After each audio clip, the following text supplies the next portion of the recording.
Вітаю, друзі. Ну що, давайте поговоримо про те, що відбувається в Ірані, як на це дивляться з Ізраїля. Говоритимо про це будемо з військовим журналістом і політичним оглядачем Сергієм Ауслендером. Сергію, вітаю. Да, привет, Слава, всем привет. Я бы все-таки предпочел, чтобы меня не называли политическим обозревателем. Я не очень это дело люблю и этим занимаюсь. Ну окей, ладно. Дивись, те, що ти не любиш, але ти робиш, це ж різні речі. Але дивись, я дуже хотів би сказати, що Сергій Ауслендер зараз з Тегерану, але ні. Хоча розумію, як би це виглядало. Тебе б шукали зараз російська розвідка, іранська розвідка, і Ізраїль намагався би туди не вцілити. Да, наверное, там вокруг меня бы создали этот Кувсатеш, так называемый, да, окружили разрывами бомб, чтобы никто не мог пробраться. Ну, я не в Тегеране, точно. Це добре. Але скажи мені, будь ласка, от остання новина, яка була вчора у неділю, яка мене відверто здивувала, про це написав ідіот Охранов. Останні новини. Сполучені Штати запропонували припинити взаємний обстріл Ірану, але Іран відмовився. Наскільки це може відповідати дійсності? Чи може щось не так з цією інформацією взагалі? Починати обстріли для того, щоб потім сказати, ну, давайте тепер поговоримо. Чи знищення вищого керівництва Ірану – це все, що хотів зробити Трамп? А кто это написал, я не понял. Ідіот Охранот. Что-то странно это как-то звучит, действительно. Тут не надо на слово «идиот» как бы пугаться, это последнее известие, да, действительно, в переводе на русский. Но я что-то такого не очень себе могу представить. Зачем? У американцев с израильтянами все идет хорошо, да. Вырезали все руководство, высшее политическое, высшее военное. Там удары наносят, господство в небе захвачено полностью, абсолютно. Теперь его будут удерживать столько, сколько понадобится. Вот-вот присоединятся другие государства, значит, к этому фестивалю в виде саудитов там или тех же британцев, по которым там тоже иранцы пытаются пускать ракеты. Какой смысл это прекращать? Это имело бы смысл, если бы удар был ограниченный. Прилетели бы, скажем, там Б-2, кинули бы там опять эту большую красивую бомбу, значит, на этот самый, на, как его называют, на Фордо куда-нибудь, на эту гору, там бубул, взрыв такой, после чего Трамп сказал, вот видите, что с вами будет, давайте там дальше переговариваться. А тут-то прям уж по полной программе дубасят. Какой смысл это останавливать? Нет, я не думаю, что такое возможно. Дивись, я цитую ізраїльську пресу, яка пише про те, що через посередників запропонували, Іран відмовився. Мені взагалі здається, що це якась іпсоха, яку вкидають, ну, для того, щоб щось отримати. Не знаю, кажу, як є. Але я тебе хочу сказать, Слав, что ипсохи сейчас тут море разливанное, что только не пишут, и от панических у американцев боеприпасов там на 3 дня, потом все, патроны кончились, купите у нас, до там, не знаю, чего там, чуть ли не ядерную бомбу собирается на Тегеран бросить. Это все делается с целью, создания белого шума и забивания каналов информации, а с целью психологического воздействия на противника. И в эту игру, как выяснилось, можно и вдвоем, и втроем играть прекрасно. И вот сейчас иранцы ответочку за все это и получают. Скажи мені, будь ласка, як зараз до всього цього ставляться в Ізраїлі? Я, до речі, здивовано прочитав в українському сегменті і, до речі, в російському теж. От нафіга Ізраїль підтримав оцю війну з Трампа проти аятол? От на них же раніше не прилетали, бо навіть такий поганий мир краще, ніж добра війна. І я коли там писав людям, дивіться, ну гаразд, Ізраїль підтримав, наприклад, Дубаї не підтримали, ну Об'єднані Арабські Емірати, а по них прилітає. Це ним є захистом. Як ставляться взагалі до цього в Ізраїлі, і чи є зараз в Ізраїлі сподівання, що історія з споконвічним ворогом буде закрита остаточно? Нет, любопытно было бы взглянуть, если бы сейчас Трамп там условно начал бы войну против России, вот поддержали бы в Украине или сказали бы, ну что, вот он туда полез, да, зачем? Худой мир, лучше добрые ссоры и все такое прочее. В Израиле рассматривают Иран как экзистенциальную угрозу своему существованию, даже не безопасности, а существованию еврейского государства. Пока иранский режим существует вот в таком виде, в котором он есть, эта угроза всегда есть и будет непосредственная.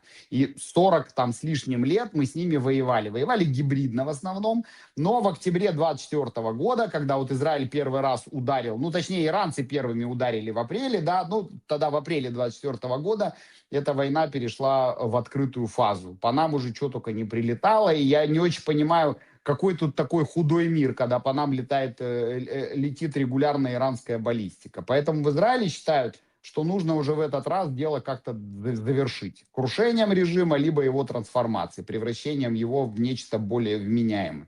Иранцам, надо сказать, опять же, к вопросу о худых мирах, предлагали ведь нормальные условия. Им не предлагали унизительно там, да, целовать сапоги, там, я не знаю, или отдать там кусок, не знаю, какой-нибудь Исфаханской области, да, значит, и так далее. Ничего этого не было.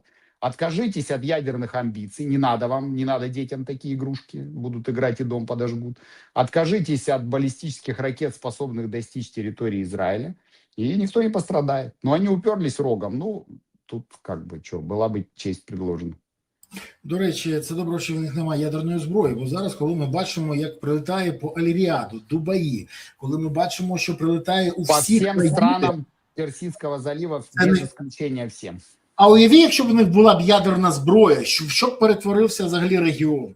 Це А страшно. ничего бы не было тогда, не напали бы на них. Потому что если бы они успели сделать бомбу, на них бы просто не напали. Но, понимаешь, как Северная Корея, которую сейчас пальцем никто не тронет. Но она и угрозы не представляет, Северная Корея, кроме как для вот своих, так сказать, братьев южных, что называется, двоюродных. А Иран-то, у него же амбиции-то были региональные, да, и можно сказать, там в каком-то смысле мировые, и прокси, и так далее. Под этот ядерный зонтик попали бы и хуситы, и Хизбалла. Да Хамас бы попал под этот ядерный зонтик. И что бы мы со всем этим делали? Нет, тут таким режимом эти инструменты давать нельзя, там руки надо отрубать сразу, только потянулись за ним. Это просто вообще... Підтримую. Але скажи, будь ласка, коли ти кажеш, що по Ізраїлю прилітає все, що завгодно, зараз що прилітає, як відбувається, як система ППО Ізраїлю змогла впоратися, не змогла, бо я ж постійно дивлюся ще і іранські деякі ЗМІ, і вони повідомляють, що все влучило, все. Взагалі, якщо почитати іранські ЗМІ, вже нічого не залишилось. Американські війська майже знищили, залишилась зачистка, Ізраїль, ну, майже теж знищений, і невпинно знищується вся сіоністська гадіна на території всього світу. А справді, що відбувається? Любопытно, что они то же самое говорили в апрельскую атаку 24-го, потом в октябрьскую 24-го, а потом после 12-дневной войны. То есть они нас сейчас 4-й раз подряд уничтожают уже, значит, полностью в щент, так сказать. И авианосцы они уже потопили американские, к вопросу, значит, о том. У них принцип такой, куда попали, там и цель. Вот попали, значит, не знаю, в детский садик. Значит, вибач, але це принцип росіян. Куди прилетіла ракета, там штаб Азову. Це ж їх принцип завжди. Так это принцип, как сказать, вообще всех диктаторских режимов. Так это работает. По нам сейчас летит баллистика, то есть прилетело несколько дронов, но они так как-то медленно и печально что-то там ползали, их все позбивали, поэтому особо от дронов проблем нет. В прошлую войну, в 12-дневную, они по нам 1500 запустили, 2 долетели, 1 попал. То есть вот такой был процент, именно в дронах. А ракеты — это такая штука опасная. Почему Израиль так возражал, да, против того, чтобы у Ирана был такой инструмент? Вот мы сейчас видим, что бывает, когда прорываются ракеты. В принципе, они тактику поменяли. Они сейчас не пускают массированно залпами, там по 50, там 70 или 100 ракет, там, да, скажем, в октябрьской атаке 24-го было 200 баллистических ракет. А сейчас они пускают буквально по одной, по две, но каждые 15 минут. И в результате сирены вот практически не умолкают. Вот ракета одна летит. Сейчас военные там немножко поменяли протоколы.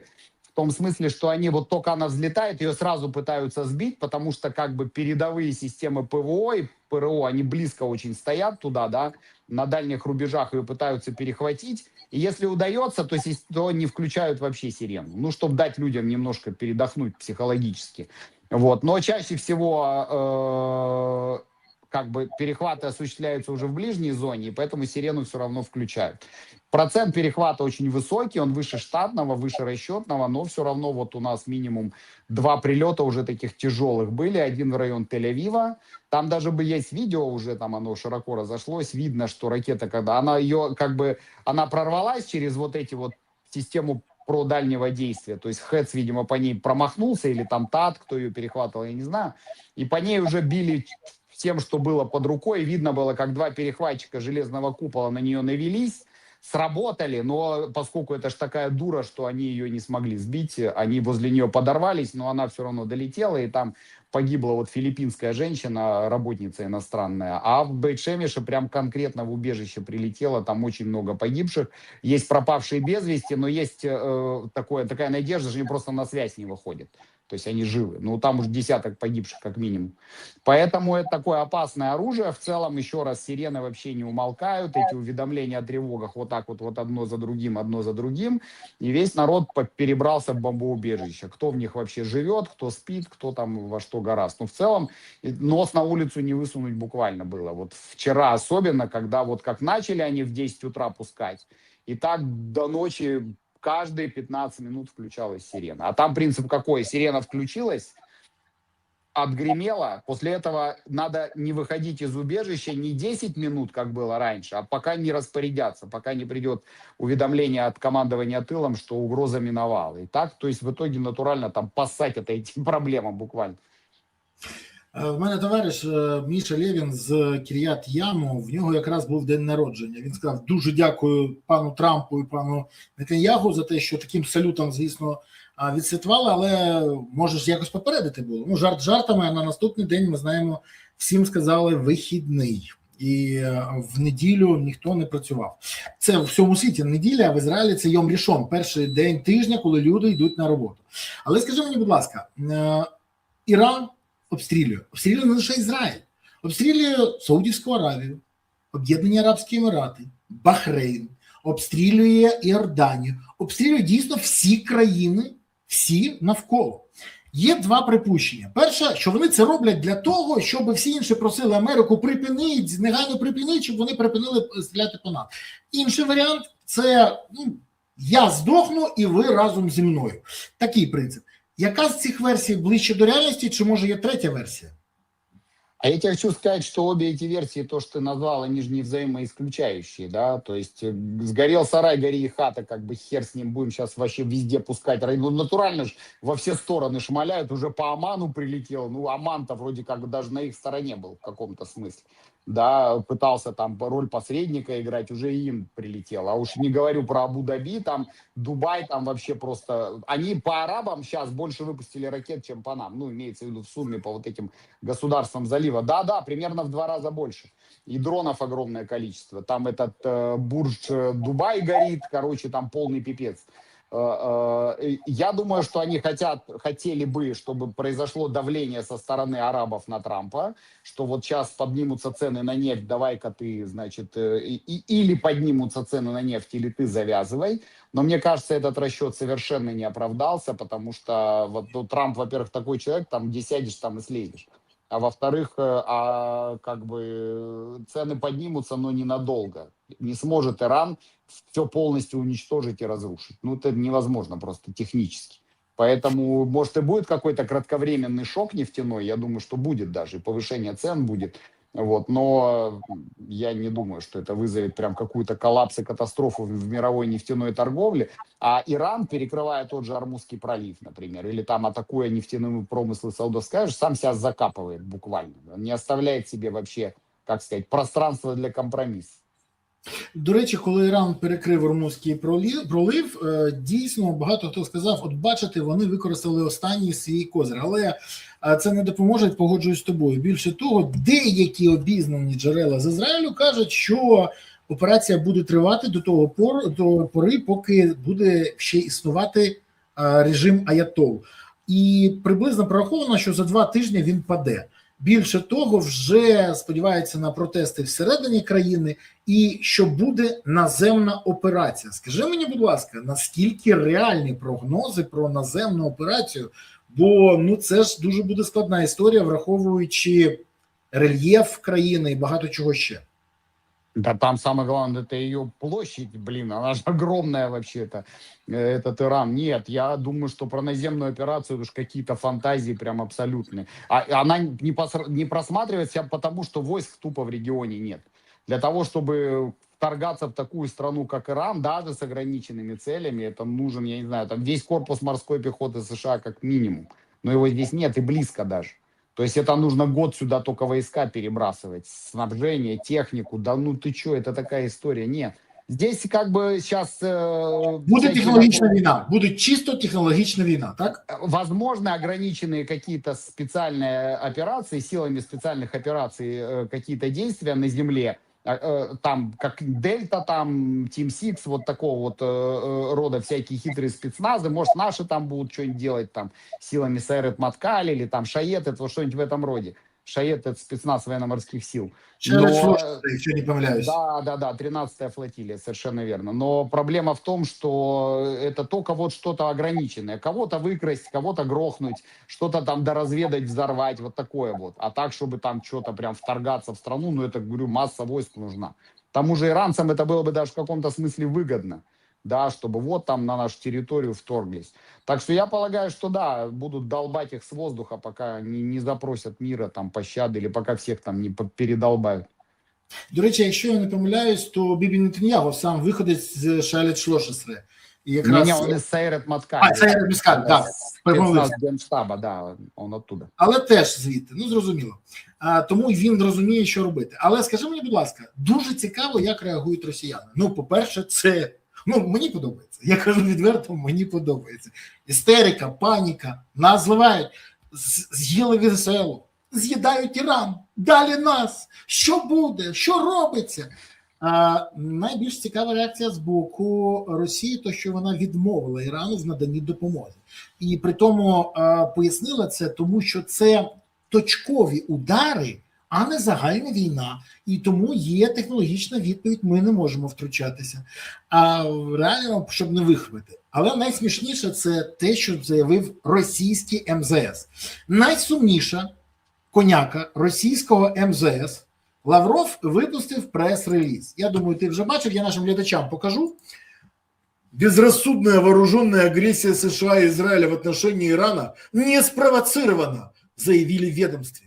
Утром 28 февраля вооруженные силы США и Израиля приступили к нанесению военно-воздушных ударов по территории Ирана. Масштаб и характер предшествующих этому безрассудному шагу военно-политическо-пропагандистских приготовлений, включая стягивание в регион крупной военной группировки США, не оставляют сомнения в том, что речь идет о заранее спланированном и не спровоцированном актом вооруженной агрессии против суверенного независимого государства, члена ООН. Скажи мені, будь ласка, що це було? Бо я знаю таку приказку, чия би корова мичала, а ця б мовчала. Ну, вот это она и была иллюстрация к этой самой присказке. Про спровоцированную агрессию против государства-члена ООН, беспрецедентное стягивание, там пропагандистское... Чуваки просто переписали все, что было перед 24 февраля 22 года, и все как бы буквально. Як в Ізраїлі ставляться зараз до позиції Росії? Ну, насколько я знаю, что сейчас позиция резко ужесточилась в отношении россиян. Гидеон Саар там регулярно, это наш министр иностранных дел, регулярно их там полощет. Давеча он там не бензию опускал на каком-то там заседании Совбеза. В общем и целом ужесточилась, как сказать, ужесточилась риторика и действия ужесточились. Пока никаких действий таких вот не предпринимается, прям откровенных, да, ну, в смысле, как сказать, я не понимаю, что Израиль в данной ситуации может сделать. Да, имеется в виду, мы же не будем там с ними воевать и все такое прочее. Ну, как минимум, риторика уже, да, ужесточилась. Не поспішай, може все бути. Я, до речі, скажу, що... Согласен, тут выражение не может быть, утратило свою актуальность полностью, факт. Тим більше, що Біробіджану, от мені здається, Біробіджан треба звільняти від російської окупації, бо там принижують єврейську мову. І взагалі там дуже страшна ситуація. Там менше 6 тисяч населення – це євреї. Це взагалі там щось смішна ситуація. Геноцид практично. От треба звільняємо Біробіджан, негайно. Але якщо жарти жартами, скажи мені, будь ласка, найсерйозніше питання. В Ізраїлі як зараз іде підготовка до всього, що є? Чи викликають резервістів? Чи є проблема з тим, що мені відомо, що є люди, які застрягли в інших країнах, і держава зараз допомагає їм повернутися до Ізраїлю? Які всередині взагалі як налаштовані люди, і, ну скажімо так, які тенденції можна спостерігати? Ну, призыв резервистов прошел, но их по большей части призывает это ВВС, ПВО, разведка, это вот те, кто непосредственно участвует в обеспечении этой операции. Наверное, какое-то количество призовут и в армию, потому что нужно на всякий случай там присматривать за Иудеей и Самарией, то, что Западный берег называется, там за Газой, что такое дело. Вот, израильтян застряло до черта, вот один из них сейчас перед тобой сидит буквально. И государство пока объявило о том, что в ближайшее время начнется операция по эвакуации, но пока вот до завтрашнего утра как минимум воздушное пространство остается закрытым. То есть там есть разные способы эвакуации, морской и воздушный в основном, но даже по земле могут через Синай перебрасывать людей, то есть довозить их до Египта, а там через границу пешочком в Эйлат. Но пока этого не начинали еще. То есть первые рейсы только вот начинают прибывать на Синай, по-моему. У нас есть несколько хабов в Европе, таких стандартных. Это Афины, Ларнака, по-моему, Будапешт, что-то в этом роде. И оттуда будут вывозить людей. Да, это я не первый раз, я уже вот третий раз под раздачу попадаю за время войны, вот с 7 октября. И да, бывает такое. Но государство эти вещи как бы, ну, как сказать, людей надо... У нас же прикол в том, что как война начинается, все не из Израиля сваливают, а наоборот в Израиль все стремятся попасть обратно. И поэтому государство проводит такую кампанию по эвакуации людей, застрявших за границей. Ну, то ж ти впевнений, що тобі допоможуть повернутися в Ізраїль найближчим часом? Думаю, что в течение там суток, много-двух я вернусь, да, в любом случае. Красиво, що я можу сказати. Але ще більш красиво було, коли Ізраїль знищив Аятоллу Хаменеї і вище керівництво Ірану. Скажи мені, будь ласка, ні, ми всі звикли, що операції проходять дуже вдало, але він стільки років ховався, ніхто не знав де. І вдалося. Як це сталося? Як Я взагалі? думаю, что знали, где он, еще даже 12-дневную войну это знали. Но 12-дневную войну не было команды его ликвидировать, потому что нужно было на такой шаг одобрения Трампа. Это же идет против, как сказать, против такого одного из главных базовых правил мировой политики — не ликвидировать первых лиц. Но в ту войну Трамп этого дела не одобрил. Видимо, все-таки надеялись как-то с ними договориться, но с ним бесполезно было договариваться. Он же абсолютно такой упертый фанатик был.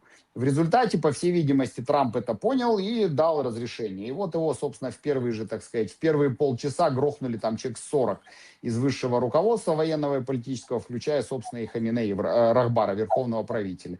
Ну, разведка знала. То есть сейчас вот разведка стала геймчейнджером. Если раньше, да, как бы нужно было там, не знаю, проводить какие-то мероприятия, там что-то в этом роде, то сейчас разведка с точностью до метра знает, где клиент находится в данную секунду. И вот в тот момент, когда они все оказались в нужных местах, почему еще начали вчера? Потому что они все собрались где-то в одну кучу, ну, в две кучи, там вроде как в 2 местах было много их. И, соответственно, это оценили как окно возможностей. Было уже понятно, что переговоры провалились, что иранцы просто тупо тянут время и просто ждали вот такого окна. И вот оно приключилось и началось. Ну, можна сказати, що операція була дійсно спланована дуже добре. Знаю, що до неї були підключені не лише представники розвідки, спецслужби, міністр оборони приймав, Генштаб ваш приймав участь. Ну, Цахаль взагалі показує зараз неймовірне відео, як, наприклад, знищували штаб КСІР. Це взагалі народ питає, а що це таке? Це що, заклали туди так бомбу? Вимушений запитати тебе. Ну, поясни, будь ласка, що це за бомба, яку скинули, яка зсередини там знесла все вщент? Там их было несколько. Скажем, когда убивали Рахбара, ликвидировали, то на его дворец, где он находился, сбросили 30 бомб. по 2000 фунтов каждая. 2000 фунтов, это сколько? 700, да, где-то килограммов. 800 кило. Да, вот. И вот их туда 30 бомб сбросили, ну, как бы не оставив ему вообще никаких шансов. Вот то же самое и с этим штабом КСИР было. Там даже видно, я помню это видео, где вот так вот оно кружится вокруг зданий, и туда попадают бомбы, их просто там как бы после попаданий таких, там даже не куча мусора остаются, а пыль такая вот мелкодисперсная, то есть такой силы там взрывы были. Но есть такие бомбы, вот нам американцы, в частности, поставляли, но мы в последнее время освоили и сами их производство. Их там много не сделаешь, это специфическое изделие, но зато вот когда нужно, оно очень такое, как сказать, полезное оказывается. И вот таким образом и разнесли там эти штаби. Сереж, скажи мені, будь ласка, ще раз от запитання, чому хочу в порівнянні з Україною. Я розумію, що ця операція була ретельно підготовлена. Були поради, тож радники, наприклад, того ж самого міністра оборони, радники голови Генштабу, радники інших людей, високопосадових, приймали участь в формуванні погляду і операції, підготовки операції. У нас нещодавно призначений міністр оборони, новий міністр оборони, Міша Федоров, взяв собі теж радників. Зараз народ сміється з того, що переважна більшість з них це блогери, волонтери, але люди, які дуже... Ні, це добре, ну, добре, гарні люди, але питання в іншому. Скільки блогерів і волонтерів у міністра оборони Ізраїлю в радниках? Я навмисно запитую тебе, тому що я відповідь просто знаю. Я запитав ще таких людей в вашому уряді, отримав відповідь, і тепер тебе хочу запитати. Скажи, будь ласка, яка кількість радників мають... Це блогери, це саме блогери, відомі волонтери, ще хтось?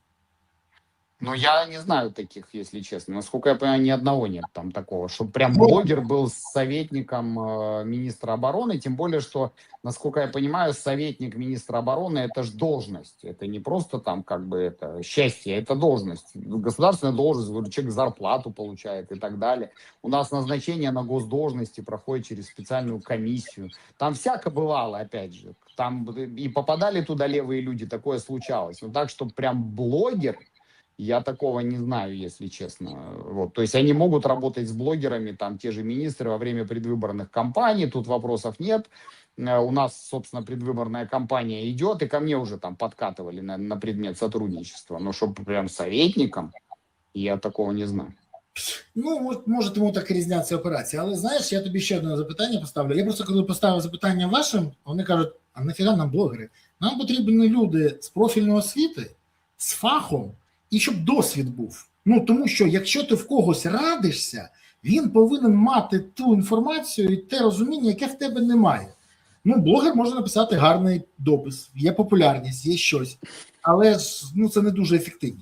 Я хочу тебе запитати, скажи мені, будь ласка, взагалі, от ми знаємо, що завозилась величезна кількість в Ізраїль зброї, завозилась величезна кількість в Ізраїль всього, люди. Як це висвітлювалось? Це було взагалі нічого, інформації ніде не було? Чи все ж таки якось дозовано, враховуючи також і дезінформацію, це висвітлювалось? Чому запитую тебе? Ну, тому що завжди є питання, де ж та межа висвітлювання? В Ізраїлі, я знаю, є така історія, коли дозволено до публікації з дозволу Цахал. Є ж така історія. Воєнна цензура, да. З цією історією? Ну, у нас, да, разрешено к публикации, двоеточие, и, значит, пишешь. Есть у нас такая штука, называется она военная цензура, она не имеет никакого отношения к политике, гражданской жизни, только то, что касается армии и безопасности. Там есть базовые требования, там не писать про потери до официального разрешения, там особенно имена убитых не публиковать, ну, это все понятно. Вот. И что касается поставок всяких, то довольно часто специально это дело подсвечивают. То есть вот у нас как-то был момент, когда американцы, вот уже Трамп пришел к власти, и он снял все ограничения, которые Байден на нас наложил. И к нам прям целый пароход здоровенный такой пришел в Ашдод с этими бульдозерами, Динайна, вот эти Д-9, которые инженерные войска используют, там с боеприпасами, и вот туда нагнали машины, сняли там такой эпический видос, как такие тучи машин выезжают, там груженные чем-то таким характерным и все такое прочее. Вот так можно, да, пожалуйста. Я, например, у меня есть там пара источников, которые мне говорят, что нам привозили. И вот они пишут, вот про это писать нельзя. Вот это тебе просто для общего развития. Вот это писать, вот это фоточку, видишь, только ее нельзя показывать. Вот, ну, как бы все понимают, правила соблюдаем, зачем мне потом проблемы, чтобы ко мне из шабака пришли, да, и начали меня там трясти как грушу. Мне вот это точно не нужно. Бывает иногда проскакивает что-то, тут спору нет, люди такие существа, но чаще всего все правила соблюдают. Потому что, а, все понимают, как это может сказаться на безопасности, б, может за это прилететь по голові. Погоджуюсь, і навіть коли там з вашими я комунікую, мені кажуть, ми можемо щось показати, але ця інформація не повинна десь бути розповсюджена. Або ми з тобою ніколи не говорили. Тоді я розумію, мені зливають цю інформацію навмисно. І я розумію, навіщо. Це окрема історія. Але я хочу подякувати тобі за те, що ти знайшов час, можливості, поговорили з тобою. І хочу, як завжди, побажати Ізраїлю не тільки перемоги, а якомога менше жертв цієї війни. Тут же ситуація дуже проста. Якщо випалити оцей цей смітник тероризму, то буде легше не тільки Ізраїлю, всьому регіону. І я сподіваюся, я розумію, що далі будуть спроби провести в Ірані вибори, щоб там прийшли цивільні до влади. Але хочу нагадати, що в Іраку і Афганістані ці експерименти закінчилися невдачею. На жаль, це вибір було населення таке. Тому бажаю, щоб тут не тільки і у Ізраїля все склалося, а й у персів, які все ж таки доволі свободолюбива нація, щоб вони вийшли з цього гнету аятолу. Бо треба ж еволюціонувати, з деградуванням треба закінчувати. Як завжди, успіху і дякую за твій час. Спасибо огромное. Спасибо и вам тоже. Успеха и победы. Дякую, папа. Друзі, ви подивилися цей ефір. Сподіваюся, ви отримали інформацію, яку хотіли дізнатися. Сподіваюся, що ви зрозуміли, про що йде мова, і більше питань з цієї теми у вас на сьогодні немає. В будь-якому випадку бажаю вам, щоб найближчим часом ми могли спокійно і виважено оцінювати не тільки те, що вдається ізраїльтянам, а те, що вдається нам. І це надважливо. Дякую, що дивилися, дякую, що підписалися, дякую, що поставили вподобайку і прокоментували. Дякую, що поширили відео, і окрема подяка за те, що підтримуєте Збройні Сили України. Бо ЗСУ – це єдина сила, яка є запорукою того, що у України є майбутнє. Тому донатьте на ЗСУ, приєднуйтесь до ЗСУ, допомагайте ЗСУ. Гуртуємось навколо інтересів ЗСУ, і тоді все буде Україна. Дякую вам. Па-па.